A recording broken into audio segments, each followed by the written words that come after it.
Everybody. Welcome back to Radio Free Gastonia, the internet's number 234th number number one choice for unreliable historical content. We keep going down. We keep our numbers keep seeking people. All right. No. Anybody who has ever listened to me or followed this channel before knows that I am a movie head, a movie nerd. Um, and I've been thinking a lot about the movie Weapons. Um, I've I've already seen it twice in the theater. I've watched almost every video online about it. Um, it definitely connected with me. And, I would say, along with maybe like Eddington and Sinners, probably my other two favorite films from this year so far. But Weapons actually stands head and shoulders above the other ones. And I wanted to talk about it because I just I find it endlessly fascinating. I don't know why it taps into something. Maybe it's because I'm a teacher. I The story of Justine is so tragic and so just mind melting. I mean, if I, I mean, I taught high school and I've taught college. If all of my students disappeared one day, then people would be really mad at me, right? And she already has the character of Justine already has a great deal of sorrow and trauma inside herself. And then this just is manifested with the entire community being incredibly angry with her and suspicious. Um, she already has issues with addiction, obviously, which the movie makes very clear. Um, but like, there's something about the film that like, I don't know. I don't think I'm gonna be very good at like articulating it, but it feels very much right now. Um, Something, I mean, because there's always the school shooting, the gun violence, like that's clearly there. The addiction stuff is there. Um, Sort of, maybe like sort of right wing conspiracy theories, maybe are part of the story. Although they don't really go into that much. I mean, like, Josh Brolin's character is understandably angry because his child has disappeared, and he might be more of a conservative leaning person, but um, I mean, if my son just up and disappeared, I'd be pretty angry too, right?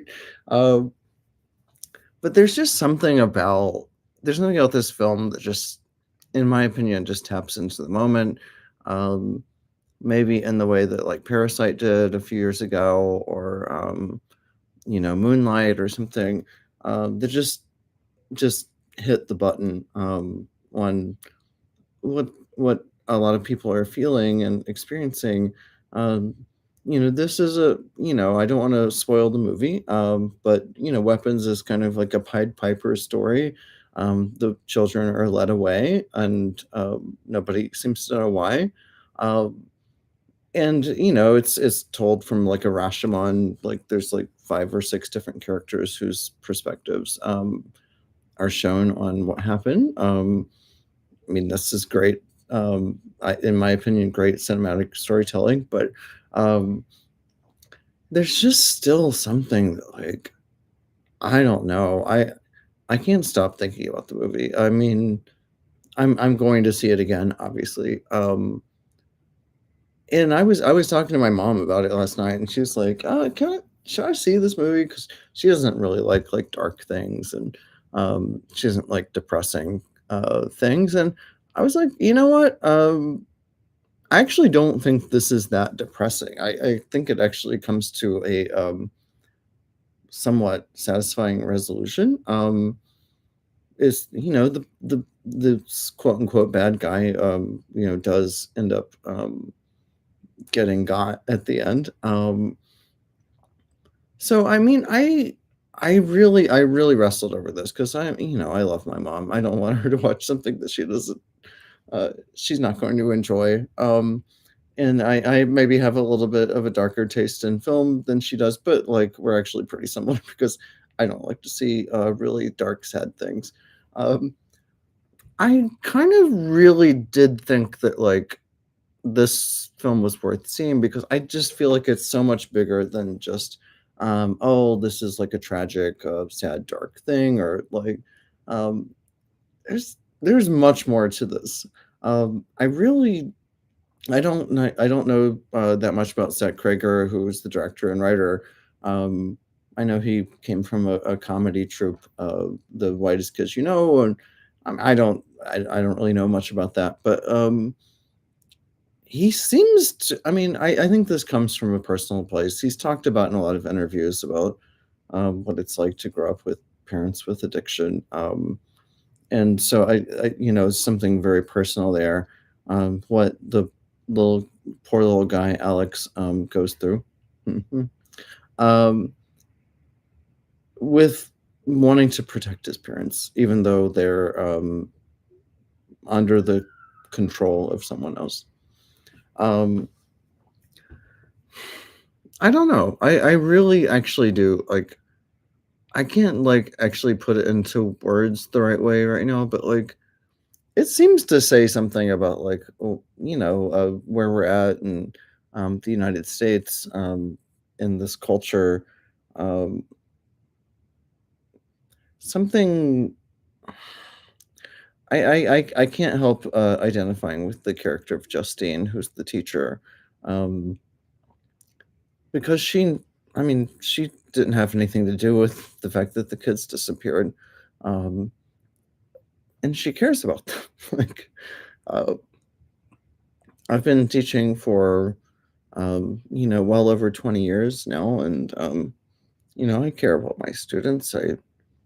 I maybe care a little bit too much. I mean, I feel an attachment that I want to, you know, I guess, try to help them through the things that they're going through. And a lot of our students are going through a lot. Like they have jobs, they have kids, uh, they're dealing with mental health issues. So when I see Justine just kind of staring off, into the middle distance, with this just sorrow and sadness in her eyes, like I understand. I think I understand that. Um, but yeah, I mean, like, what is Weapons about? I mean, it's about, spoiler alert. Don't want to ruin anything, but it is about a witch. Um, but it's more about, I think, how it seems very COVID, brained to me. This sense of, fear and, suspicion and, not and mistrust, um, that we all experienced during, the COVID pandemic. It seems like that. Like, I mean, I know they're all mad because, like, she's the teacher of the school, like, this class, and all but one of the children disappeared. But just this, like, pervasive kind of, mistrust and, I don't know, maybe that makes sense, I don't know. Um, like, in the progress of the film and the narrative of the movie, like, people are turned into actual weapons, like, the name weapons is not, um, metaphorical. Um, but I think it speaks to, like, just a sense of, uh, distrust and, even, like, the principal at your school, might not be someone you can trust, even if he's, a delightful, Asian gay guy, who seems like a very nice person, um, and yet, like, he might be turned against you. I think that maybe that's what it is, like, and I feel so sorry for the sort of kind of the main character, Alex, um, because his parents are turned against him, by the evil witch, um, and he's trying to take care of his parents because he's worried about them, and he knows that he kind of knows that they're under the control of someone else. We see that very graphically at a certain point in the film, but I think that yeah, I guess what it is like, it's like we want to take care of our friends and neighbors, our loved ones, our family, but we also feel like they've maybe been like turned into um, crazy automatons that are like nasty and malicious. Uh, and I think that that is where the power of the film comes from. I mean, it's a really good movie. Like, I mean, I hope it gets Best Picture.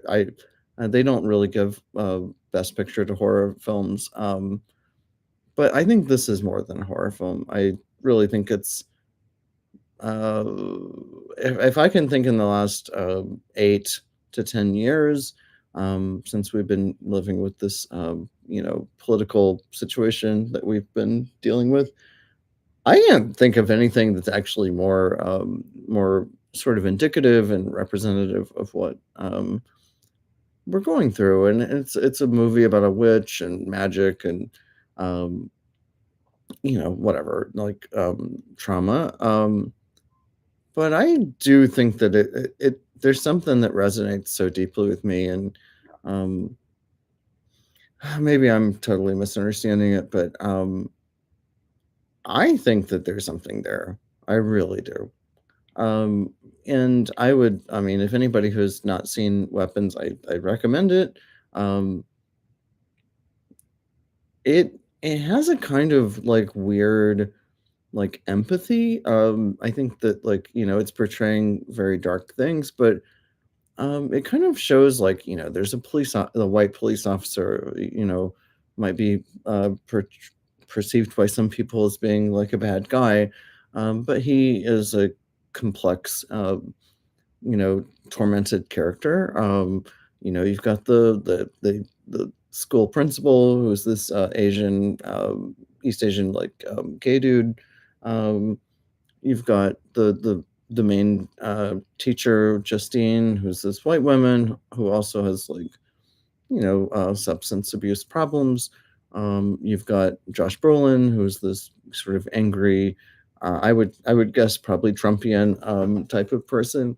Um, but like the film shows a great deal of I think empathy in understanding each of these characters. Even the guy who's the junkie, I think is probably the least well understood character in the movie, but. Um, like as guys like a heroin, like crack addict, whatever. Um, you know, I, I, I think that one of the greatest things that like fiction or film can do is to give us a window, an insight into other people's lives, and I think this movie does it. Maybe into the lives of people that you might not personally like very much, um, but those of us who are, big fans of movies and literature and things like that, can see when an artist transcends their class position or whatever their like uh, place in society and can just kind of show us a what the great band REM called life's rich pageant. So I think that Weapons did this for sure. Um, and if you have seen the film, I would love to hear what you think about it. It made a big impact. I mean, it made a big impression on me. Um, and I'm going to watch it for a third time.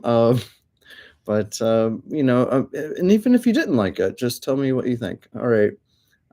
This is your girl, Naima Day, and have a great Naima Day.